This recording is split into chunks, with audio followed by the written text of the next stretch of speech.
एका घनदाट जंगलात एक सुंदर तळे होते. त्या तळ्यात अनेक मासे आनंदाने राहत होते. पण त्या तळ्याच्या काठावर एक बगळा रोज यायचा. तो खूप म्हातारा झाल्यामुळे त्याला आता पूर्वीसारखी शिकार करता येत नव्हती. एक दिवस बगळ्याने एक युक्ती केली. तो तळ्याकाठी बसून रडू लागला. एका खेकड्याने त्याला रडताना पाहिले आणि विचारले, बगळा दादा, काय झाले? तुम्ही का रडत आहात? बगळा म्हणाला, मी ऐकले आहे की या तळ्यात लवकरच दुष्काळ पडणार आहे आणि सर्व पाणी सुकणार आहे.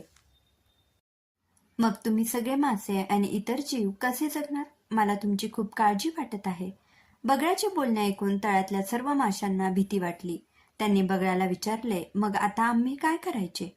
बगळा म्हणाला, जवळच एक मोठे आणि सुरक्षित तळे आहे. मी तुम्हाला सर्वांना तिथे घेऊन जातो.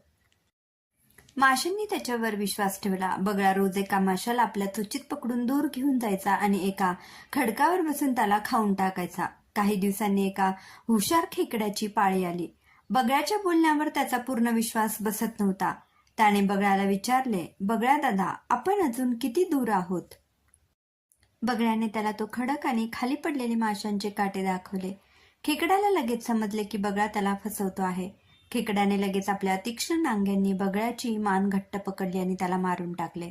अशा प्रकारे खेकड्याने आपले आणि इतर माशांचे प्राण वाचवले.